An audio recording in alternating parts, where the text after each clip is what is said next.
Cantiga Velha, de Machado de Assis, voz Iba Mendes. Capítulo 1. Conversávamos de cantigas populares. Entre o jantar e o chá, 4 pessoas tão somente, longe do voltarete e da polca, confessem que era uma boa e rara fortuna. Polca e voltarete são 2 organismos vivos que estão destruindo a nossa alma. É indispensável que nos vacinem contra a espadilha e 2 ou 3 oitavas do caia no beco ou qualquer outro título da mesma farinha. Éramos 4 e tínhamos a mesma idade. Eu e mais 2 pouco sabíamos da matéria, tão somente algumas reminiscências da infância ou da adolescência. O quarto era grande ledor de tais estudos, e não só possuía alguma coisa do nosso cancioneiro, como do de outras partes. Confessem que era um regalo de príncipes. Esquecia-me dizer que o jantar fora copioso, notícia indispensável à narração, porque um homem antes de jantar não é o mesmo que depois do jantar, e pode-se dizer que a descrição é muitas vezes um momento gastronômico. Homem haverá reservado durante a sopa, que à sobremesa põe o coração no prato e dá-o em fatias aos convivas. Toda a questão é que o jantar seja abundante, esquisito e fino, os vinhos frios e quentes, de mistura e uma boa xícara de café por cima, e para os que fumam, uma Havana de cruzado. Reconhecido que isto é uma lei universal, admiremos os diplomatas que, na vida contínua de jantares, sabem guardar consigo o segredo dos governos. Evidentemente são organizações superiores. O dono da casa dera-nos um bom jantar. Fomos os 4, no fim, para junto de uma janela que abria para um dos lados da chácara. Posto estivéssemos no verão, corria um ventosinho fresco e a temperatura parecia impregnada das últimas águas. Na sala de frente dançava-se a polca, noutra sala jogava-se o voltarete. Nós, como digo, falávamos de cantigas populares. Vou dar-lhes uma das mais galantes estrofes que tenho ouvido, disse um de nós. Morava na Rua da Carioca e um dia de manhã ouvi do lado dos fundos esta quadrinha. Coitadinho como é tolo em cuidar que eu o adoro, por me ver andar chorando, sabe Deus por quem eu choro. O ledor de cancioneiros pegou da quadra para esmerilhá-la com certa pontinha de pedantismo, mas outro ouvinte, o doutor Veríssimo, pareceu inquieto. Perguntou ao primeiro o número da casa em que morara. Ele respondeu rindo que uma tal pergunta só se podia explicar da parte de um governo tirânico. Os números das casas deixam-se nas casas. Como recordá-los alguns anos depois? Podia dizer-lhe em que ponto da rua ficava a casa. Era perto do Largo da Carioca, à esquerda de quem desce, e foi nos anos de 1864 e 1865. Isso mesmo, disse ele. Isso mesmo que? Nunca viu a pessoa que cantava? Nunca. Ouvi dizer que era uma costureira, mas não indaguei mais nada. Depois ainda ouvi cantar pela mesma voz a mesma quadrinha. Creio que não sabia outra. A repetição fê-la monótona e... Se soubesse que esta quadrinha era comigo, disse ele sacudindo a cinza do charuto.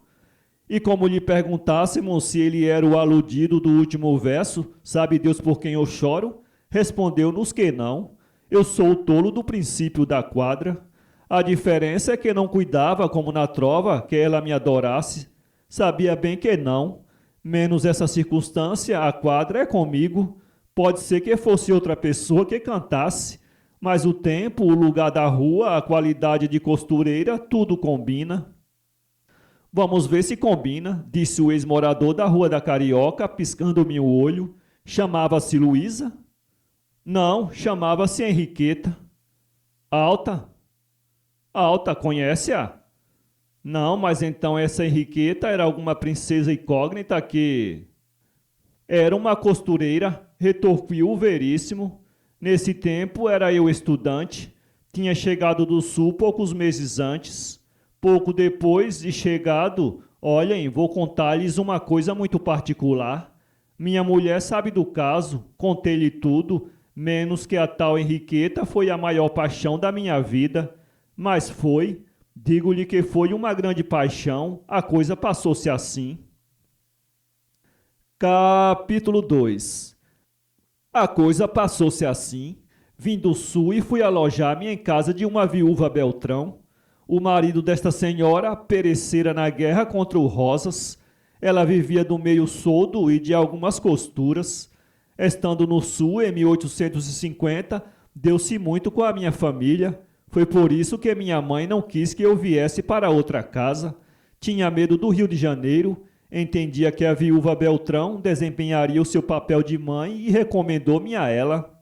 Dona Cora recebeu-me um pouco acanhada. Creio que era por causa das duas filhas que tinha, moças de 16 e 18 anos, e pela margem que isto podia dar à maledicência. Talvez fosse também a pobreza da casa.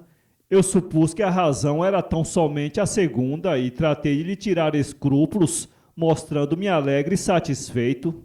Ajustamos a mesada, deu-me um quarto separado no quintal. A casa era em mata-porcos. Eu palmilhava desde casa até a escola de medicina sem fadiga, voltando à tarde tão fresco como de manhã. As duas filhas eram bonitinhas, mas a mais velha, Henriqueta, era ainda mais bonita que a outra. Nos primeiros tempos mostrou-se muito reservadas comigo.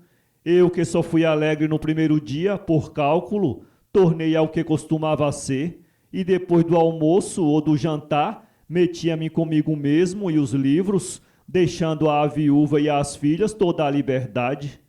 A mãe, que queria o meu respeito, mas não exigia total abstenção, chamou-me um dia bicho do mato. Olhe que estudar é bom, e sua mãe quer isso mesmo, disse-me ela, mas parece que o senhor estuda demais. Venha conversar com a gente. Fui conversar com elas algumas vezes.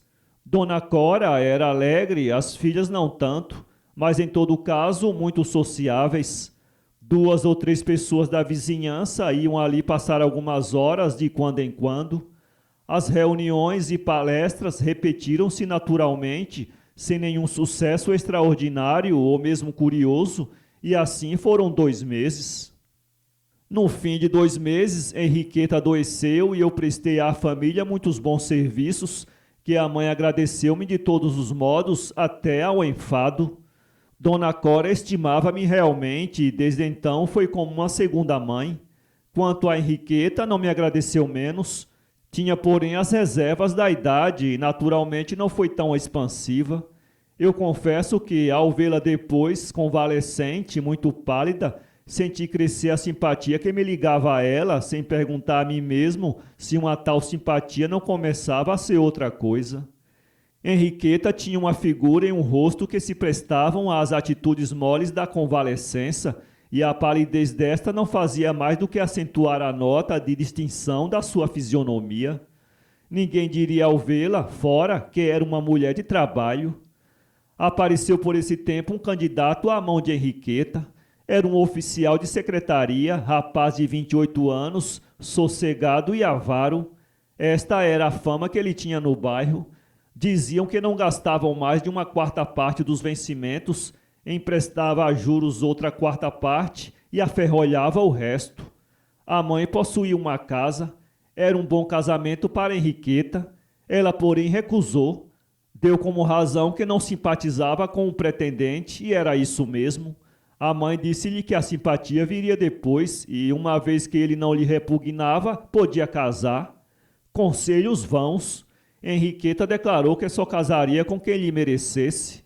O candidato ficou triste e foi verter a melancolia no seio da irmã de Henriqueta, que não só acolheu a melancolia, como principalmente o melancólico, e os dois casaram-se no fim de 3 meses.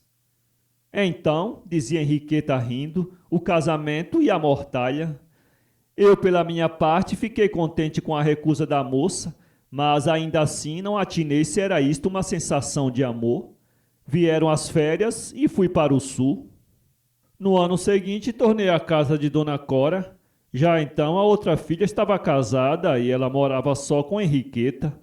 A ausência tinha feito adormecer em mim um sentimento mal expresso do ano anterior, mas a vista da moça acendeu outra vez, e então não tive dúvida, conheci o meu estado e deixei-me ir. Henriqueta, porém, estava mudada. Ela era alegre, muito alegre, tão alegre como a mãe. Vivia cantando. Quando não cantava, espalhava tanta vida em volta de si que era como se a casa estivesse cheia de gente. Achei a outra, não triste, não silenciosa, mas com intervalos de preocupação e cisma. Achei-a, digo mal, no momento da chegada apenas tive a impressão leve e rápida de mudança. O meu próprio sentimento encheu o ar ambiente e não me permitiu fazer logo a comparação e a análise. Continuamos a vida de outro tempo. Eu ia conversar com elas à noite, às vezes os três sós, outras vezes com alguma pessoa conhecida da vizinhança. No quarto ou quinto dia havia ali um personagem novo. Era um homem de 30 anos, mais ou menos, bem parecido. Era dono de uma farmácia do Engenho Velho e chamava-se Fausto. Éramos os únicos homens, e não só não nos vimos com prazer, mas até estou que nos repugnamos intimamente um ao outro. Henriqueta não me pareceu que eu tratasse de um modo especial. Ouvia-o com prazer, acho eu, mas não me ouvia com desgosto ou aborrecimento, e a igualdade das maneiras tranquilizou-me nos primeiros dias. No fim de uma semana notei alguma coisa a mais. Os olhos de ambos procuravam-se, demoravam-se ou fugiam, tudo de um modo suspeito. Era claro que ou já se queriam ou caminhavam para lá.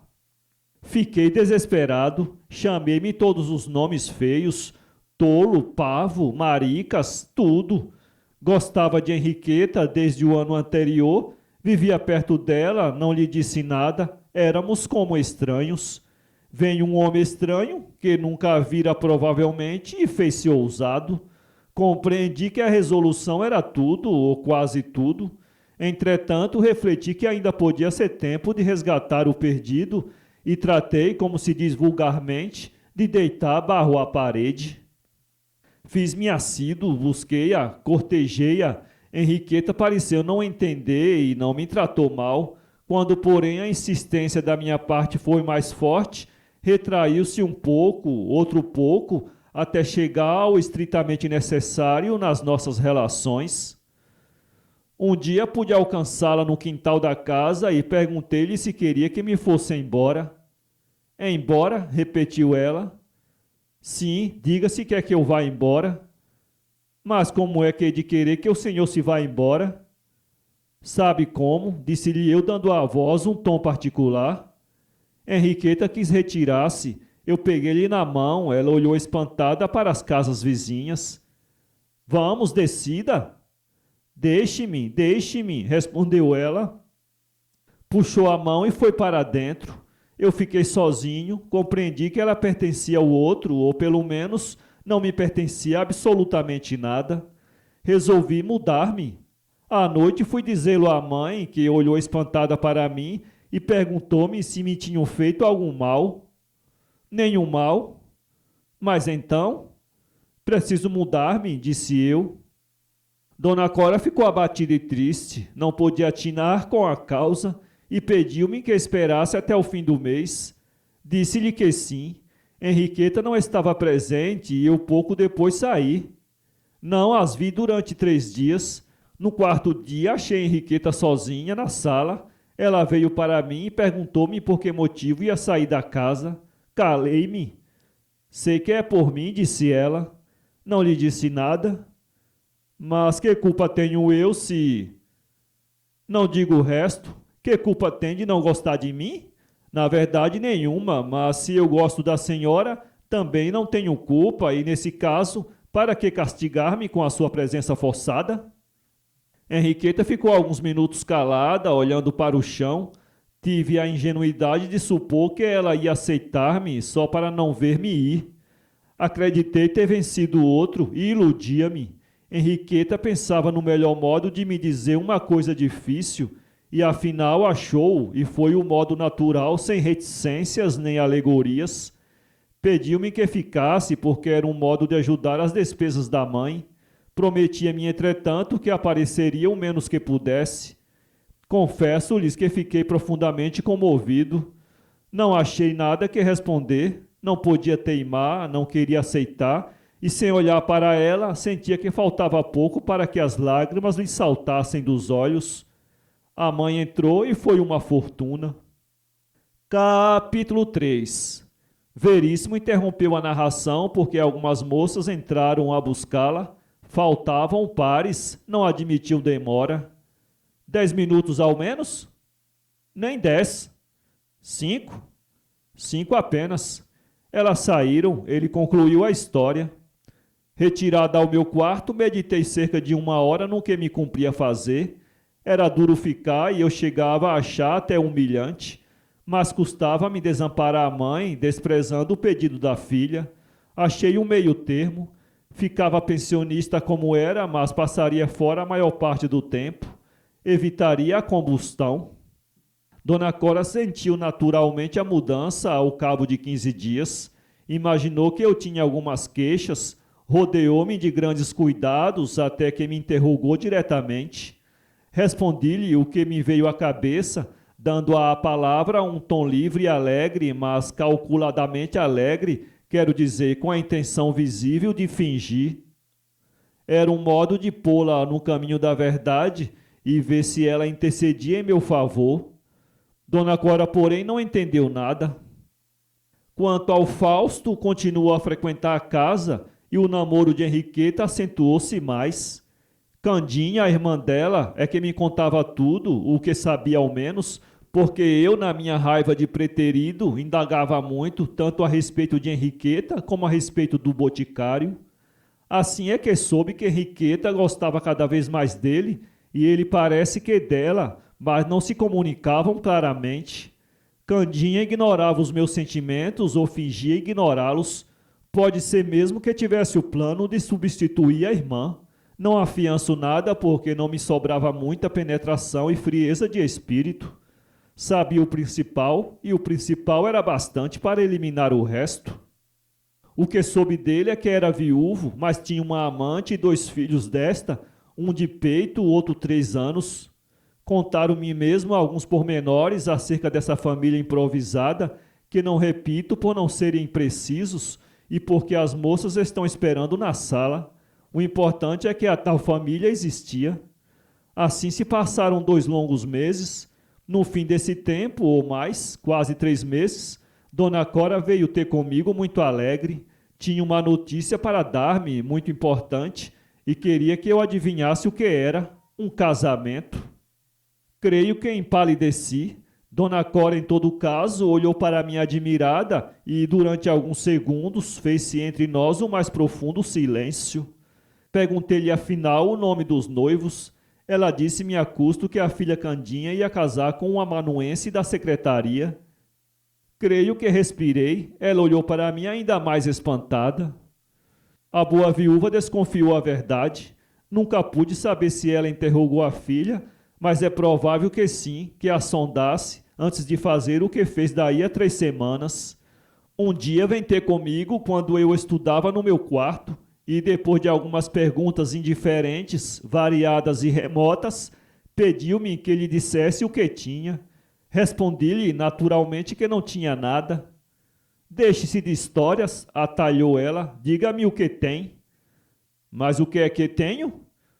Você é meu filho, sua mãe autorizou-me a tratá-lo como tal. Diga-me tudo, você tem alguma paixão, algum...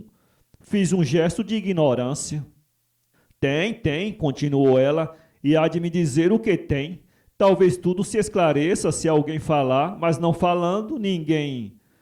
Houve e não houve cálculo nessas palavras de Dona Cora, ou para ser mais claro, ela estava mais convencida do que dizia. Eu supunha-lhe, porém, a convicção inteira e caí no laço. A esperança de poder arranjar tudo, mediante uma confissão à mãe, que me não custava muito, porque a idade era própria das revelações, deu asas às minhas palavras, e dentro de poucos minutos contava eu a natureza dos meus sentimentos, sua data, suas tristezas e desânimos. Cheguei mesmo a contar a conversação que tivera com Henriqueta e o pedido desta. Dona Cora não pôde reter as lágrimas. Ela ria e chorava com igual facilidade, mas naquele caso a ideia de que a filha pensara nela e pedira um sacrifício por ela comoveu-a naturalmente. Henriqueta era sua principal querida. Não se precipite, disse-me ela no fim. Eu não creio no casamento com o Fausto. Tenho ouvido umas coisas. Bom moço, muito respeitado, trabalhador e honesto. Digo-lhe que me honraria com um genro assim, e a não ser você, preferia ele. Mas parece que o homem tem umas prisões. Calou-se à espera que eu confirmasse a notícia, mas não respondi nada. Cheguei mesmo a dizer-lhe que não achava prudente indagar mais nada, nem exigir. Eu, no fim do ano, tinha de retirar-me, e lá passaria o tempo. Provavelmente disse ainda outras coisas, mas não me lembro. A paixão dos dois continuou, creio que mais forte, mas singular da parte dele. Não lhe dizia nada, não lhe pedia nada, parece mesmo que não lhe escrevia nada. Gostava dela, ia lá com frequência, quase todos os dias. Dona Cora interveio um dia francamente em meu favor. A filha não lhe disse coisa diferente do que me dissera, nem com outra hesitação. Respondeu que não se pertencia e, quando a mãe exigiu mais, disse que amava ao Fausto e casaria com ele se ele a pedisse e nenhum outro, ao menos por enquanto. Ele não a pedia, não a soltava. Toda a gente supunha que a razão verdadeira do silêncio e da reserva era a família de empréstimo. Vieram as férias, fui para o Rio Grande do Sul, voltei no ano seguinte e não retornei a morar com Dona Cora. Esta adoeceu gravemente e morreu. Cândida, já casada, foi quem a enterrou. Henriqueta foi morar com ela. A paixão era a mesma, o silêncio o mesmo, e a razão provavelmente não era outra senão a mesma. Dona Cora pediu a Henriqueta, na véspera de expirar, que casasse comigo. Foi Henriqueta mesma quem me contou o pedido, acrescentando que ele respondeu negativamente. Mas que espera a senhora? Disse-lhe eu. Espero em Deus.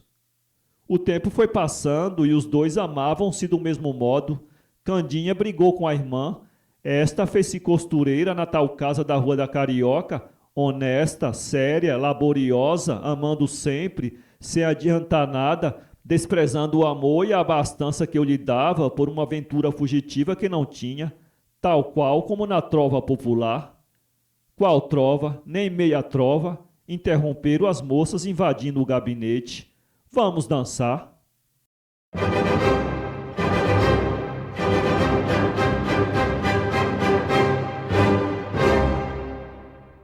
Para ler essa história, acesse www.poeteiro.com.